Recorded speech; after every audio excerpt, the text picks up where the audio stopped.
Straight ahead on Law&Crime Daily. The Rust movie set shooting is back in the spotlight. Our OSHA investigators have determined that Rust Production failed in their obligation to provide a workplace free of recognized hazards. But first, complete coverage of the Johnny Depp versus Amber Heard defamation lawsuit. After you said, let's drown her before we burn her, Mr. Depp, you said, I will her burnt corpse afterwards to make sure she is dead.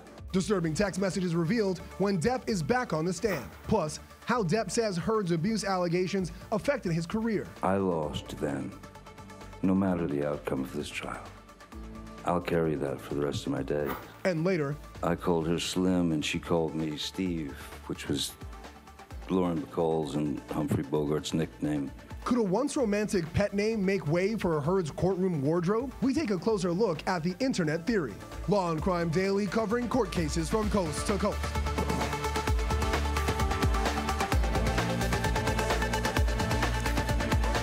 Welcome everyone to Law&Crime Daily. I'm your host, Brian Buckmeyer. Cross-examination gets heated as Johnny Depp takes the stand for the third day. Law&Crime Network's Jesse Weber was inside the courtroom Thursday. He joins us now in Fairfax, Virginia, to break down the back and forth of cross-examination.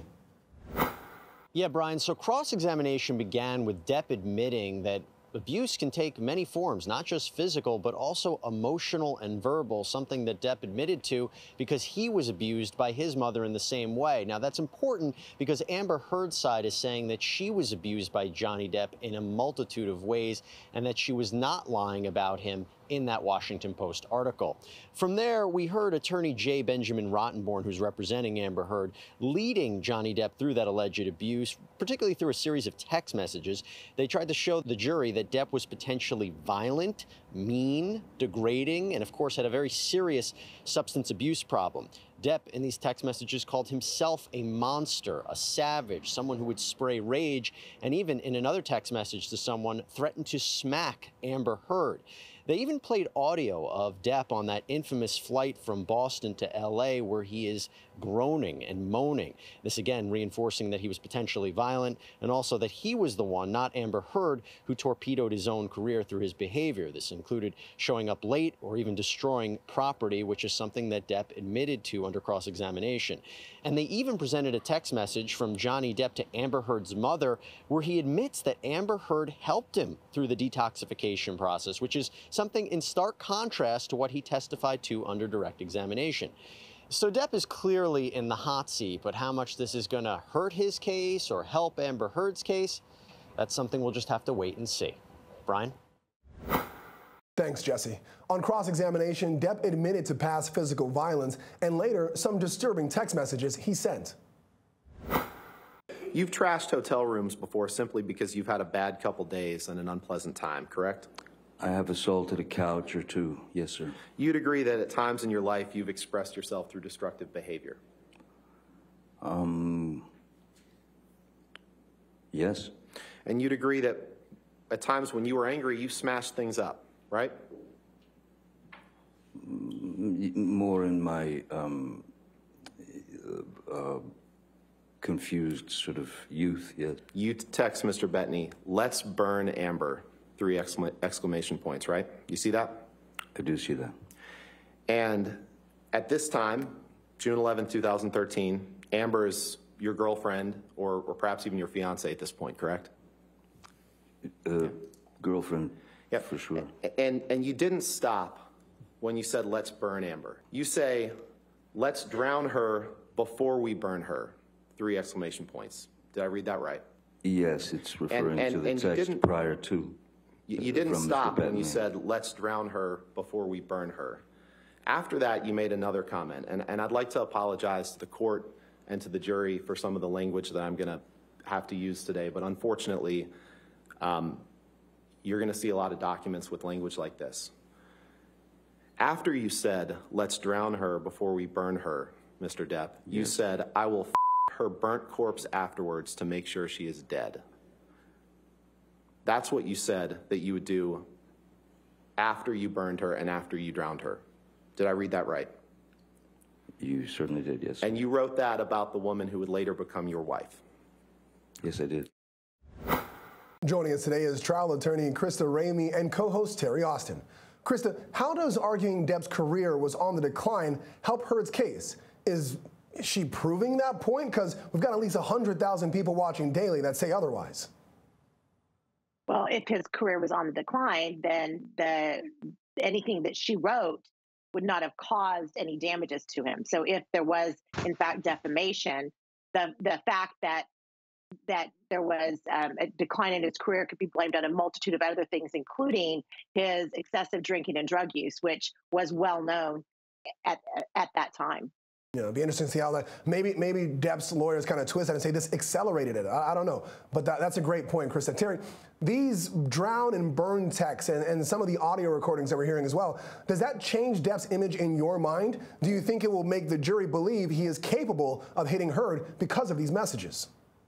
You know what? The language doesn't change my image of Depp, and I don't think it changes anybody in the jury's image of Depp. Listen, they know that he has this unique and distinct vernacular. He uses curse words. He speaks in hyperbole. He uses imagery. You can't take everything he says literally because he doesn't actually mean he's going to drown and burn her. He doesn't mean he wants to see her body in the back of a Honda Civic. So I think for a fact that he uses language that can be offensive, but it's not language that I think will change the image that people have of him. I think they understand that he's unique in this way and that he doesn't mean all of the things that he is saying. Yeah, and another point too, if he's saying this when they were dating as girlfriend and boyfriend or fiance, he ultimately married her. So obviously those are not true feelings. As you said, Terry, probably a hyperbole, but we'll see as the case continues. Still ahead on Law and Crime Daily, our coverage continues on Johnny Depp versus Amber Heard. After the break, what led up to Depp's back and forth cross-examination and how he says Heard's op-ed has affected his career.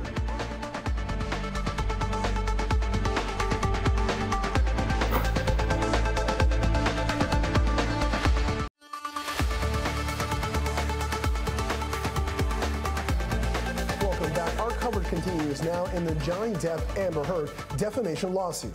Ahead of Thursday's cross-examination, Depp finished direct on a strong note, explaining how the Washington Post op-ed has affected his career. Did you experience any consequences after the release of the op-ed?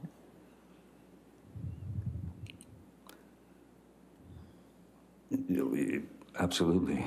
And what were those? Oh, I believe it was, I don't think it took Disney very long, maybe a couple of days, to announce that I had been removed from the Pirates of the Caribbean films franchise. I'll put it to you this way, no matter the outcome of this trial, the second the allegations were made against me, the accusations, the second that more and more of these things, as I said, metastasized and turned into fodder for the media, once that happens, once that happened, I lost. I will live with that for the rest of my life because of the allegations and because it was such a high-profile case. So I lost then, no matter the outcome of this trial. I'll carry that for the rest of my days. In a brief cross-exam on Wednesday, Heard's attorneys asked about Depp's career post-abuse allegations and pinpointed what event led to his legal action. And you aren't aware, you said Pirate 6 in your view is dangling. You're not aware of if or when Pirate 6 will be made, correct? No, sir.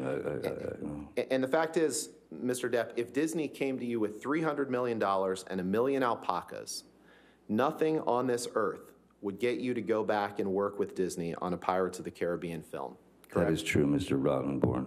And you spent a long time talking about the impact of the abuse allegations made in Ms. Heard's obtaining the temporary restraining order in, or the domestic violence restraining order in May 2016, right?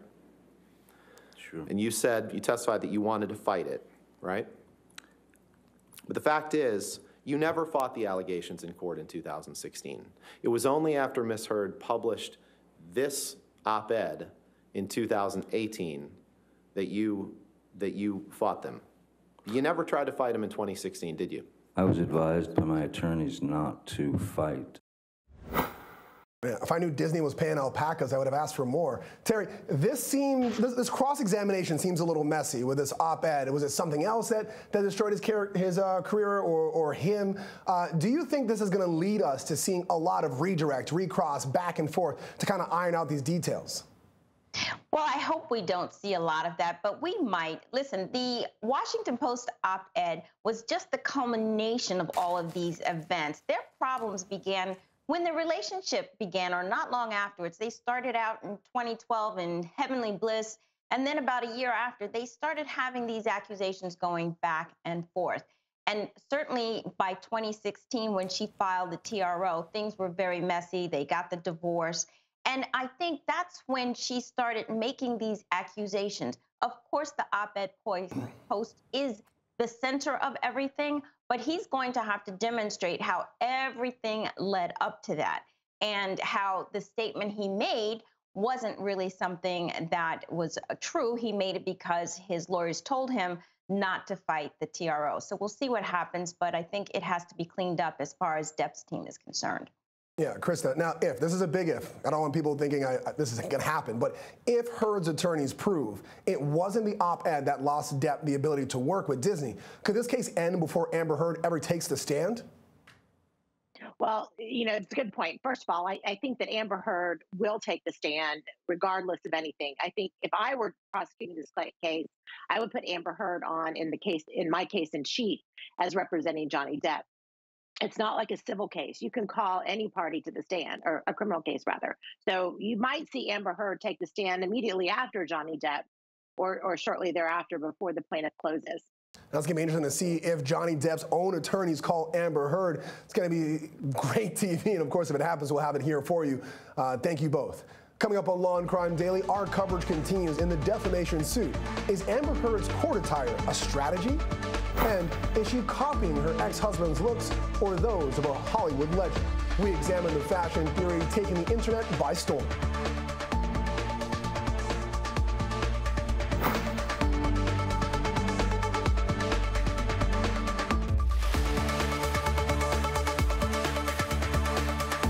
Welcome back. We continue our coverage of the multi-million-dollar defamation suit, where Hollywood exes Johnny Depp and Amber Heard face off in Fairfax, Virginia. The case, getting record streaming numbers here at the Law and Crime Network, has gained attention from across the globe. Some fans now creating a theory that Amber Heard is strategically planning her outfits and hairstyles each day she's in court. Last week, eagle-eyed fans noticed a B pin worn by Depp to court. In the days following, Heard is wearing a similar pin on her tie. Some fans say Heard is specifically copying outfits worn by Depp. Others say Heard is now dressing as famed actress Lauren Bacall. In direct examination, Depp testified he used to call Heard the nickname Slim based on a Lauren Bacall character. He says the pair consider themselves similar to Lauren Bacall and Humphrey Bogart, two famed actors who had a similar large age gap. I called her Slim and she called me Steve, which was Lauren Bacall's and Humphrey Bogart's nicknames for each other in the film. That was their names in the film. And it wasn't lost on me the fact that there was an age difference, and that my God, when Humphrey Bogart and Lauren Bacall, that's when they met on that film.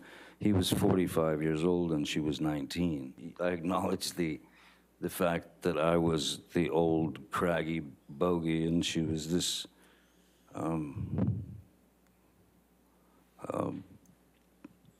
beautiful creature. All right, Terry, since you had to explain it to this Canadian millennial, what's your take on this Amber Heard, Lauren Bacall theory? Because I'm not too familiar with who she is. Well, I do think she's trying to look a little bit like Lauren Bacall, and frankly, she looks a lot like Lauren Bacall. She is a beautiful woman. You cannot take that away from her. She is a stunning creature, and you've heard testimony about the fact she doesn't even need makeup. She wakes up looking like that. I think it was endearing for Johnny to talk about the fact that he called her slim, she called him Steve. He acknowledged the age difference. He acknowledged he's the old groggy bogey. And so I do think it made him look good. And I think his image is very similar to his image in the movies. And so they're both sort of playing the characters that they are and the characters that the audience already thinks of them. And I think it could work to their advantage to see Johnny Depp as, you know, the captain and to see her as Lauren Bacall. Yeah, and Kristen, this is interesting because I think we both agree on this. Most seasoned trial attorneys I know think long and hard about what their client will wear in front of the jury because clothes, as we know, say a lot. Any thoughts on what you've seen, heard, and Depp wear, and what impressions you think that could be giving the jury? Yeah, absolutely. First of all, I've taken client shopping. I think that they're both dressing very smart. There's some choices that they're making that I think are bad. Because you do want them to clean up and present well to a jury. So I think that Johnny Depp suddenly pulling his hair back into a ponytail, I think worked. I think that his lawyers and his trial team, maybe pivoted after he had his hair down the first day of trial. I wish that he would take off the colored reading glasses, though. I think they're distracting. And although it is part of his image, I don't think it works here. All right, we'll see how the jurors interpret this and other evidence that comes into the case. Thank you very much, both. When we come back, the deadly Rust movie shooting. Months after the shocking incident, the state of New Mexico reveals its investigation results. What they say was the root of the problem in the death of cinematographer Helena Hutchins.